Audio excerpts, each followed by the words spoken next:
Hello everyone, આજે આપણે tarot કાર્ડમાં કિંગ ઓફ સ્વોર્ડ્સ કાર્ડ વિશે જોઈશું, જે એર એલિમેન્ટ દર્શાવે છે, જેનો જોડાક સાઇન લિબ્રા એક્યુરસ છે. યસ નોમાં એ ડિપેન્ડેબલ કાર્ડ છે, બાકીના કાર્ડ પર એ આધારિત છે. અહીં જે વાદળા દર્શાવાયા છે, જુઓ, આ જે આજુબાજુ આ જે વાદળા છે તો તે મેન્ટલ ચેલેન્જીસને દર્શાવે છે. હવે ઉપર અહીંયા બે પક્ષી છે, જુઓ, એ બે પક્ષીઓ રાજા પાસે માહિતી પહોંચાડે છે એવું દર્શાવે છે. પહેલાંના જમાનામાં કબૂતરનો ઉપયોગ સંદેશા લાવવાને લઈ જવા માટે થતો હતો, તો આ પક્ષી પણ કંઈ એવું જ દર્શાવે છે. તેના હાથમાં જુઓ, એના હાથમાં આ તલવાર છે, જે સીધી ઉપરની તરફ દર્શાવે છે. તો એ જમણા હાથમાં તલવાર છે, તો રાજા ઘણું સમજી વિચારીને નિર્ણય લે છે એવું દર્શાવે છે. પ્રેક્ટિકલ અને પ્રોફેશનલ બંને રીતે નિર્ણય લે છે, એટલે તલવાર ઉપરની તરફ છે એવું દર્શાવે છે. એણે જે કહેવું હોય તે એ સીધું મોં પર જ જણાવી દે છે. એણે જે પોઈન્ટ રાખવો હોય એ સીધો જ જણાવી દેશે.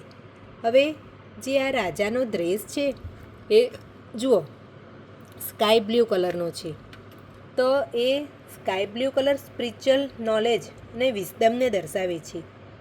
હવે આ જે લાલ કલર છે અંદર, આ જે લાલ કલર છે એ પેશનને દર્શાવે છે. અને જે પર્પલ કલર છે એ જુઓ, આ જે ઉપર જે આ પર્પલ કલર છે તો એ બહાર દર્શાવે છે, ઇન્ટેલિજન્ટ, વિઝડમ અને પાવરને દર્શાવે છે. અંદર અને બહાર બંનેનો કલર અલગ અલગ છે. રાજાએ ઘણીવાર સિક્રેટ મેન્ટેન કરીને ચાલવું પડે છે. એને અલાઉ નથી કે બધી વાતો બધાને જણાવે. બસ એ થોડા જ અગત્યના લોકોને અમુક વાત જણાવી શકે છે, માટે અલગ અલગ કલર દર્શાવાયા છે.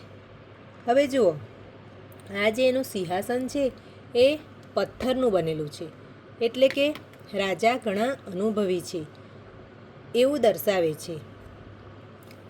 આ રાજા ઘણો અનુભવી છે, એણે એના જીવનમાં ઘણા ઉતાર ચઢાવ જોયા છે, એટલા માટે એનું સિંહાસન પથ્થરનું છે.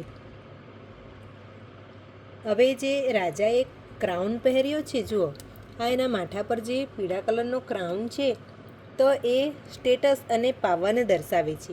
હવે એના ડાબા હાથમાં વીંટી છે, જે કમિટમેન્ટને દર્શાવે છે.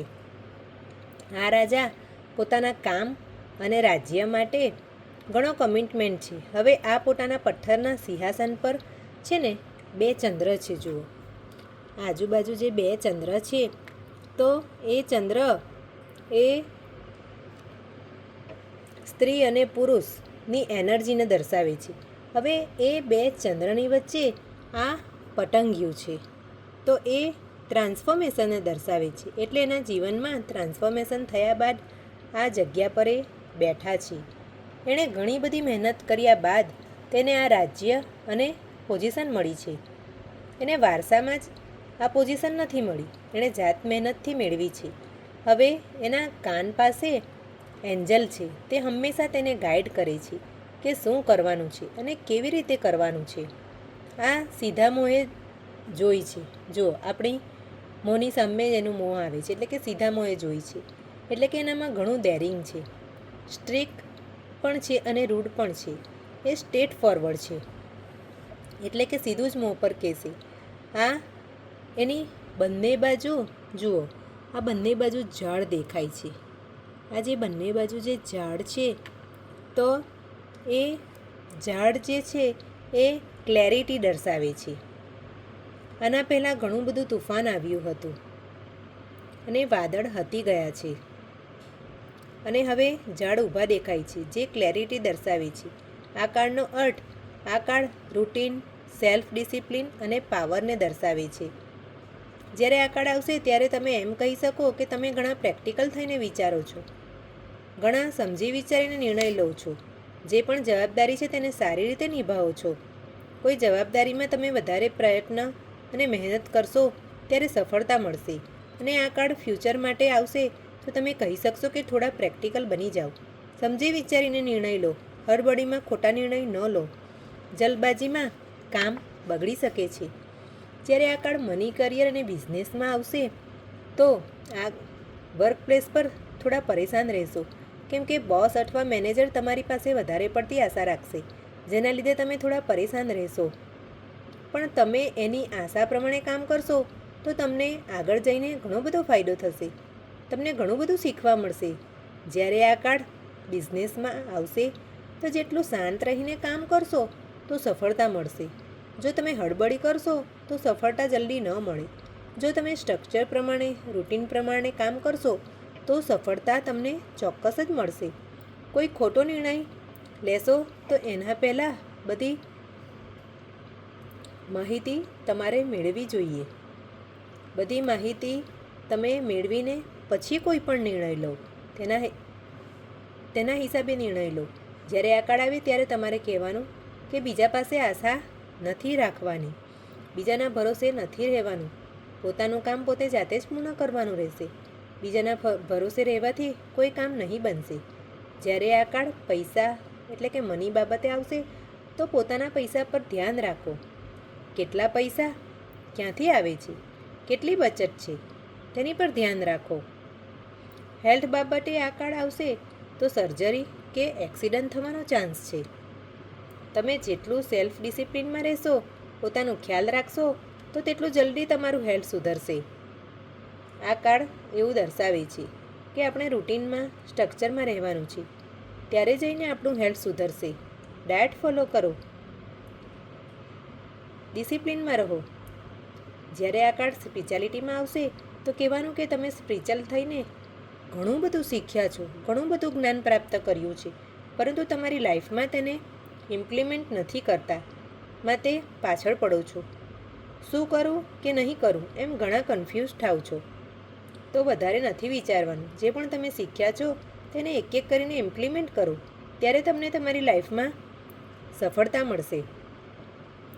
જ્યારે આ કાળ લવ રિલેશનશિપમાં આવશે તો તમારે જણાવવાનું કે બંને એકબીજા સાથે ઘણા કનેક્ટિવ રહેશો, બંને એકબીજા સાથે વાત શેર કરતા રહેશો, એકબીજા સાથે ઘણા કનેક્ટિવ રહેશો. ઘણું સિરિયસ ટોપિક હશે તો પણ બંને સરળતાથી એકબીજા સાથે કનેક્ટ કરી શકશો. ઇમોશનલી અને ફિઝિકલી એકબીજા સાથે કનેક્ટ રહેશે, પરંતુ ઇન્ટેલેક્ચ્યુઅલી એકબીજા સાથે ઘણું વધુ સારી રીતે કનેક્ટ રહેશો. જો બંને વચ્ચે લડાઈ ઝઘડા થાય છે તો બેમાંથી એક જણ ઘણું વધારે પડતું આશા રાખે છે, માટે લડાઈ ઝઘડા થાય છે. જ્યારે આ કાર્ડ સાથે પોઝિટિવ કાર્ડ આવશે તો જણાવવાનું કે એક વ્યક્તિ વધારે પડતું આશા રાખે છે, અને આ કાર્ડ સાથે નેગેટિવ કાર્ડ આવશે તો આ વ્યક્તિ હમણાં તો તમારી સાથે છે, પરંતુ તમારાથી વધારે કોઈ સારું મળશે તો તમને છોડીને બીજા પાસે ચાલ્યું જશે. જ્યારે આ કાર્ડ સિંગલના રીડિંગમાં આવશે તો જણાવવાનું કે તમે તમારી સિંગલ જિંદગી ઘણી સારી રીતે એન્જોય કરો છો, તો તમારે આ જિંદગી સારી રીતે જીવવી જોઈએ. રિલેશનશિપમાં અત્યારે તમારે નથી આવવાનું, નહીં તો ટાઈમપાસ થશે. જેના માટે આ કાર્ડ રિલેશનશિપમાં આવશે તો આ વ્યક્તિ કોઈ એક પાર્ટનર સાથે પોતાની જિંદગી નહીં વિતાવશે. રિલેશનશિપમાં કોઈ એક વ્યક્તિ પાસેથી પોતાની ઈચ્છા પૂર્ણ થશે તો એ રહેશે, પરંતુ જો નહીં થશે તો એ મોકો જોઈને ભાગી જશે. જ્યારે આ કાર્ડ રિવર્સમાં આવશે તો lack of routine, lack of discipline રહેશે. તમે વિચાર્યા જ કરશો, ગુસ્સો કરશો, જજમેન્ટલ બની જશો, લેક ઓફ ઓનેસ્ટી રહેશો, મોરાલિટી બિલકુલ નહીં રહે. તમને વારંવાર લોકો પર રાજ કરવાનું મન થશે, તમારું માઇન્ડસેટ નેગેટિવ થઈ જશે. આ કાર્ડ બાબતે તમારે કંઈ પણ પૂછવું હોય તો તમે કોમેન્ટ સેક્શનમાં જઈને પૂછી શકો છો. Thank you.